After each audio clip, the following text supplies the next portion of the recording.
नमस्कार दोस्तों। दिल्ली में कुतुब मामले पर तो काशी में ज्ञान वापी मामले पर सुनवाई हुई। दिल्ली में अगली तारीख 9 जून की लगी है तो काशी में 26 मई की। कहां पर क्या दलीलें हुई, पहले कुतुब की बात करते हैं। कुतुब मीनार मामले पर दिल्ली की साकेत कोर्ट में मंगलवार को तीखी बहस हुई। हिंदू पक्ष की ओर से एडवोकेट हरिशंकर जैन ने अपील की थी। सिविल जज ने याचिका खारिज कर दी थी, जिसमें कहा गया था कि कुतुब मीनार परिसर में बनी कुव्वत-ए-इस्लाम मस्जिद को मंदिर परिसर की जगह पर बनाया गया है। याचिका में मंदिर के जीर्णोद्धार की मांग की गई थी। सिविल जज के फैसले को साकेत कोर्ट में चुनौती दी गई। मंगलवार को सुनवाई के दौरान जैन ने एएमएसआर एक्ट से लेकर पुराने फैसलों तक का हवाला दिया। आर्कियोलॉजिकल सर्वे ने इस मांग का विरोध किया कि इस पूजा की इजाजत हो। एएसआई की ओर से पेश अधिवक्ता सुभाष गुप्ता ने कहा कि पूजा का मौलिक अधिकार है, लेकिन ये पूर्ण अधिकार नहीं है। साकेत कोर्ट ने कहा कि वो 9 जून को अपना फैसला सुनाएगी।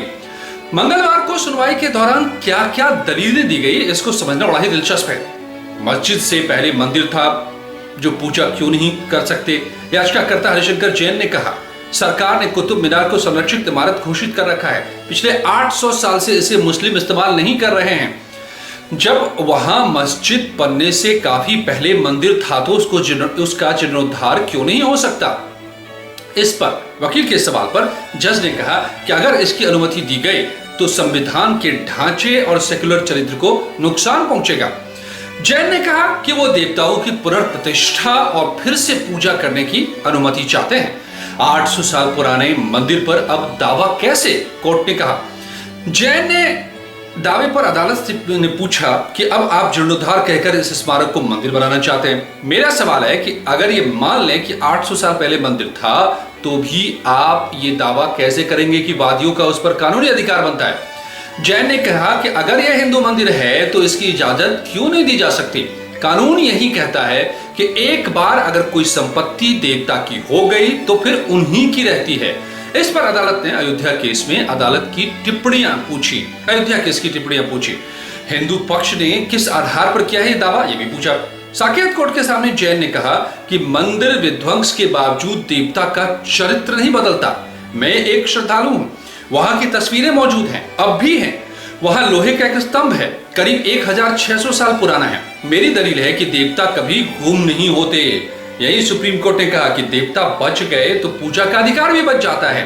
इस पर अदालत ने हल्के लहजे में कहा कि देवता 800 साल तक बिना पूजा के बचे हुए हैं, उन्हें ऐसे ही बचे रहने दीजिए।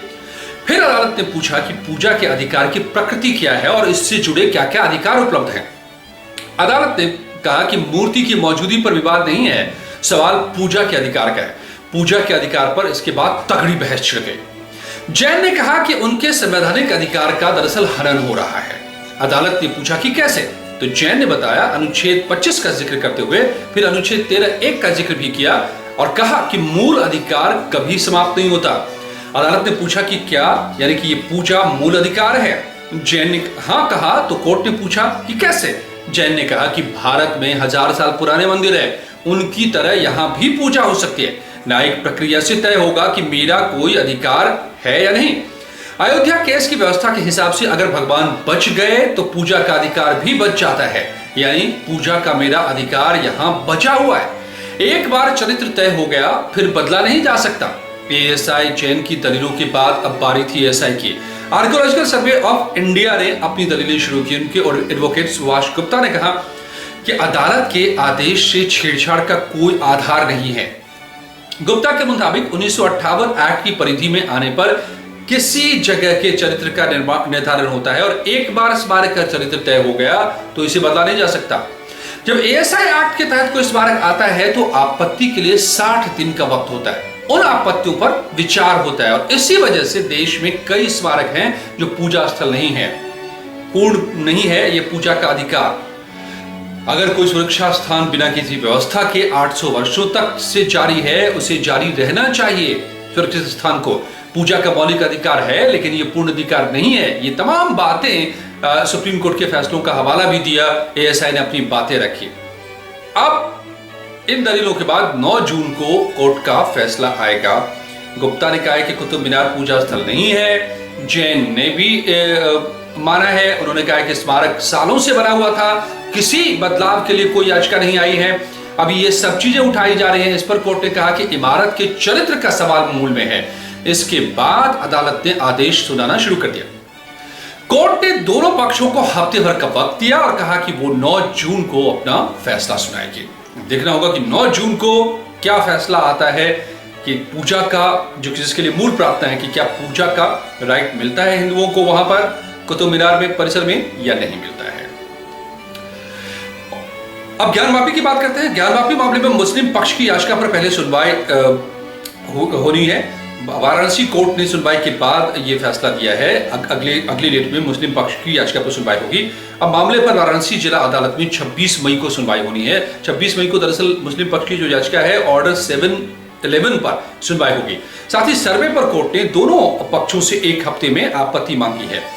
जज ने दोनों पक्षों को सुनने के बाद नई तारीख दी है। आपको बता दें कि इस मामले में विशेष उपासना स्थल अधिनियम 1991 लागू होता है या नहीं।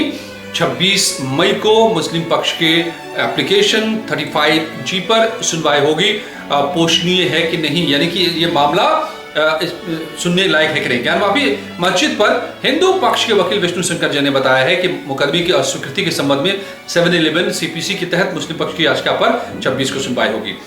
अब कोर्ट ने दोनों पक्षों को आयोग की रिपोर्ट पर आपत्ति दर्ज कराने के लिए हफ्ते भर का ये दरअसल समय दिया है। रिपोर्ट सौंपने के लिए कहा है अपनी तरफ से। वादी पक्ष के वकील ने कहा कि जो हमारी मांग थी वो पूरी हो गई है। दोनों पक्षों को वीडियोग्राफी की कॉपी दी जाएगी। इसके पहले ज्ञान माफी परिसर विवाद में सुप्रीम कोर्ट के आदेश पर सोमवार को वाराणसी की जिला जज की अदालत में भी सुनवाई हुई थी। दोनों पक्षों ने अपनी तरफ से मांगे रखी थी, लेकिन अदालत ने कोई फैसला न देते हुए आज तक की सुनवाई टाल दी थी। और किसने क्या दलील दी ये भी समझिए कि सोमवार को जिला जज डॉक्टर अजय कृष्ण विश्वेश की अदालत में करीब 45 मिनट तक दोनों पक्षों ने अपनी बातों को रखा। वादी पक्ष के अधिवक्ता विष्णु जैन ने कहा कि कमीशन कार्यवाही के वीडियो और फोटो इस बात से जुड़े साक्ष्य इस मामले से सबूत है। पहले उनकी नकल दी जाए दोनों पक्षों को, फिर दोनों पक्षों से आपत्ति आने के बाद तय हो कि क्या ये मामला मेंटेनेबल है आगे या नहीं है। उन्होंने कहा कि यहाँ विशेष उपासना स्थल कानून लागू नहीं होता है। डीजीसी सिविल महेंद्र प्रसाद पांडे ने कहा कि 1991 के पहले और बाद में पूजा हो रही है, ऐसे विशेष उपासना स्थल कानून लागू नहीं होता है। इससे पूर्व अदालत के कक्ष में वादी प्रतिवादी के पक्षकारों और उनकी अधिवक्ताओं को छोड़ किसी और को जाने की इजाजत नहीं थी, जिससे 23 लोग ही अदालत में आए। तो 2 बड़ी बातें हुई आज काशी की अदालत में। एक तो ये कि जो सर्वे हुआ है जिससे तस्वीरें आई हैं वो आधिकारिक रूप से अब दोनों पक्षों को मिलेगा, इसको कोर्ट ने मांग लिया है। और इसके बाद वो सारी तस्वीरें दुनिया के सामने आ पाएंगी कि आखिर उस सर्वे में क्या ऐसा निकला जिसको लेकर इतना बड़ा बवाल छिड़ गया है और अब पूजा की मांग वहां पर की जा रही है। ये हम जो लीक फुटेज है उसके आधार पर जानते हैं कि शिवलिंग मिला है, लेकिन और क्या क्या है, कैसे शिवलिंग मिला, क्या उसकी रूपरेखा है, क्या वहां पर जो डिटेल उसकी वीडियोग्राफी की गई है वो सामने आ पाएगा। इसका आदेश मिल गया है, दोनों पक्षों को दिया जाएगा। और दूसरी बात हुई है कि क्या ये प्लेसेस ऑफ वर्शिप एक्ट के तहत ये मामला बार्ड है, यानी कि सुनवाई ही नहीं हो सकती, इस पर कोई चर्चा, कोई बात, कोई बहस की जरूरत ही नहीं है, क्योंकि जो जैसे स्थल है वैसे ही रहेंगे। या फिर चरित्र का, कैरेक्टर का निर्धारण होना है कि क्या ये हिंदू पूजा स्थल है या मुस्लिम प्रार्थना स्थल है, इसलिए इस पर सुनवाई हो सकती है। दरअसल इसका भी फैसला 26 को होगा। उसके लिए फैसला नहीं होगा बल्कि बहस होगी और उसके बाद कोर्ट का क्या रुख होता है ये देखना होगा। लेकिन 26 को इसी पर बहस होगी कि क्या ये केस आगे बढ़े, इस पर सुनवाई हो या नहीं हो। ये दोनों जगहों पर बड़े मामलों की काशी से लेकर कुतुब तक पर जो सुनवाई हुई है, क्या होगा आगे को अदालत में, सबकी नजर इस पर रहेगी, हमारी भी। हम आप तक अपडेट लाते रहेंगे। इस बीच आपसे गुजारिश है कि इस चैनल को सब्सक्राइब कीजिए, उसके बाद जो आता है बेल आइकन उसे जरूर दबा दीजिए और अपने दोस्तों के साथ शेयर कीजिए हमारे वीडियोस को, इसको आगे बढ़ाइए। धन्यवाद दोस्तों, नमस्कार।